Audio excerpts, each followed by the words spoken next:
All right. I think that's the confirmation of recording. Right. Yes. So welcome everyone. This is Nat Mundel from Voyage Media, and I'm here today with Dean Norris. What a thrill for our scripted miniseries, Mahalo With A Bullet. So Dean, as I'm sure you guys know, is an incredibly accomplished actor, of course, beloved by fans and me for his role as Hank Schrader in Breaking Bad. Dean has also appeared in tons of TV and movies. For example, Under the Dome, Claws, Death Wish, and more recently, The United States of Al and The Scary Stories to Tell in the Dark. So such a thrill to meet you and welcome. And so grateful to have you. Thanks, man. Appreciate you having me. It's fun to be here. Yeah, so we love to share with our listeners some of the thinking underneath these performances in these scripted podcasts. So, right off the bat, what was your first reaction in reading these scripts? Well, it's the first time I had read a script that was a podcast, to be quite frankly with you. I mean, I've obviously listened to podcasts and things like that. So it really felt like we were going back to the grand old days of like radio, radio shows that we've kind of heard historically. I mean, I obviously wasn't around in those days, but heard them historically, and they have some kind of legends and iconic shows that were done on the radio. And I found it really interesting that in a way here we are back again in that kind of a storytelling mechanism. First of all, I thought that historically is interesting that with all the all that's going on in the world and all the advancement in technology and stuff we've been through, you can still tell a captivating, interesting story through just words alone.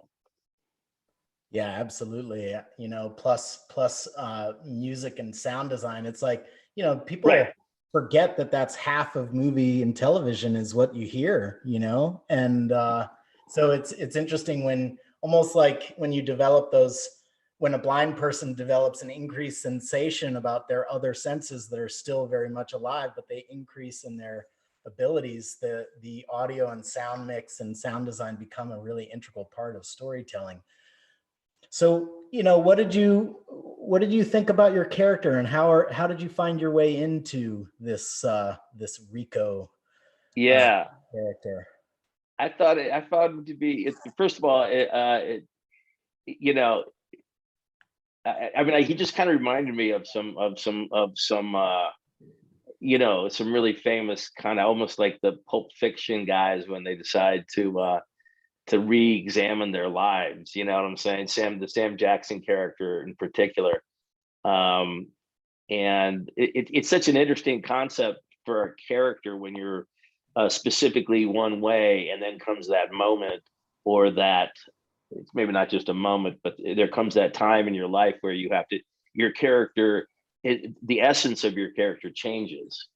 And obviously Rico has this, for whatever reasons, decides that he's going to change his life a bit. I guess, maybe falling in love is the most obvious part of that. But that, I think that makes for a very interesting character when you're at that juncture, Yeah, and that seems to be, if you look at your career, do you find yourself selecting roles that have that significant turning point, and also what are your thoughts on the redemptive quality of his character? Yeah, I mean, the redemptive part is, I think, obviously the most interesting. I think that's an interesting part in stories in general. I mean, going back to first storytelling, Bible stories and stuff. I mean, redemption is an interesting concept, I think, in dramas. Is it real? Can it happen? Is it possible? All those kinds of stuff, and I think we as human beings always want to know. I think that's why we're attracted to that as human beings, because, we all probably want to be redeemed for certain things, maybe not for killing as many people as Rico has, but something in us as humans want to say, hey, can we be redeemed for something that we have done and for our past and all that kind of stuff. So I think that makes it a really interesting concept. And just as an actor, it's always interesting to play, again, I guess I'm repeating myself a bit, but going back to playing characters that then change. Mhm. And that's, it's just an attractive thing to get to play. So it sounds like this is your first audio drama. Is that right? It's absolutely my first audio drama. Now, aside from, sort of that historical perspective of harkening back to the olden days of radio, like what's motivated you to play a role? And well, I'm going to be honest with you. I just started even getting into podcasts in general, and I haven't listened to any scripted podcast yet. But I'm doing a show now in Los Angeles, and I live outside of Los Angeles a bit. So I've been driving. I get to come back and forth. I got about an hour drive. So I'm kind of tired of the news and my classic rock. So I've switched to listening to podcasts, and I never really thought of, there's so many things that can grab your attention in the world with books and movies and, games and all these things. But so I would quite honestly, I wasn't a big podcast person, but now I am, because I find it really fascinating how interested I can get in a topic, in a deep dive into a topic, which is what these podcasts are. So I thought it'd be interesting to then check out some scripted stuff. what are some of your favorite podcasts that you listen to?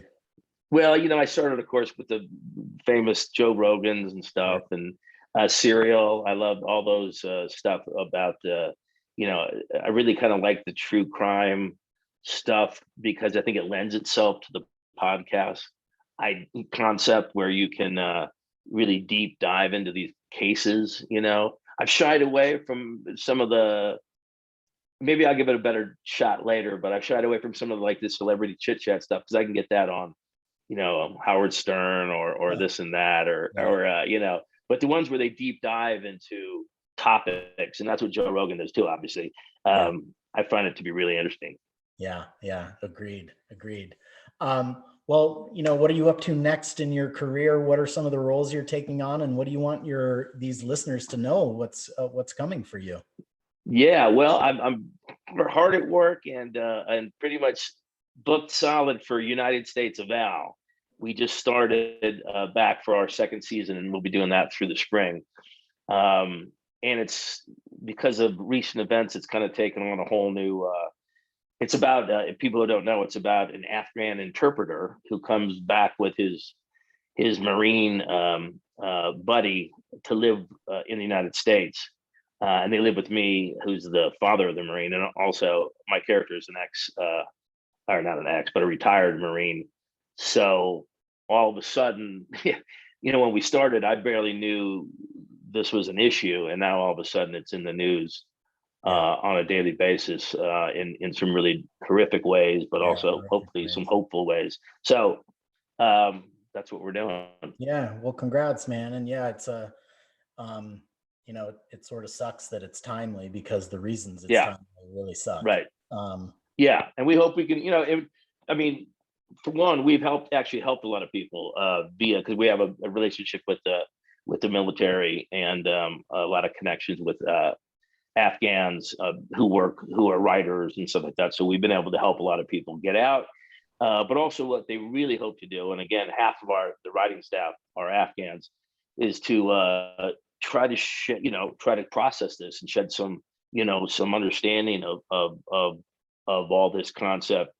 And we obviously had to rewrite a few things because the things kind of overtook us. But it's going to be, I'm really excited, because I think it's going to make for an interesting concept going forward here. Yeah, that's really cool, and somewhat special that the show itself has a path to providing some support and help. This is sort of gone a direction I wasn't anticipating. But is there anywhere that you recommend that people help in this particular situation, like a website or a charity or any kind of action? Yeah, there's one that's associated. It's called nooneleftbehind.org. And people. We did a PSA for that.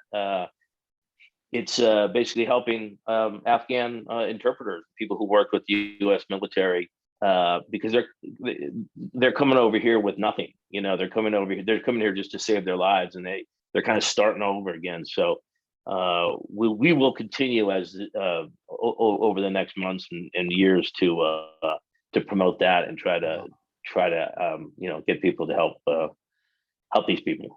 Well, Dean, if this occurs as relevant at all, we have an anthology podcast called True War Stories that we just started releasing. So if anyone thinks that they want to share a personal anecdote, we have a vehicle for that, and we'd be happy to, if you want to introduce us to anyone that you think that would be relevant for, we'd be happy to help. Wow. Yeah. I'm sure that I'm sure we could find those people on set. Yeah. Awesome. Well, listen, thanks so much again for participating in Mahalo With A Bullet. Can't wait to listen myself. And listeners, again, thank you to Dean for joining us. We're very grateful. And you can find Mahalo With A Bullet on Apple Podcasts, Spotify, or frankly, anywhere you listen. So again, thank you, Dean. Thanks for joining us. And I'm Nat Mundel from Voyage, signing off. Thanks, man. Bye.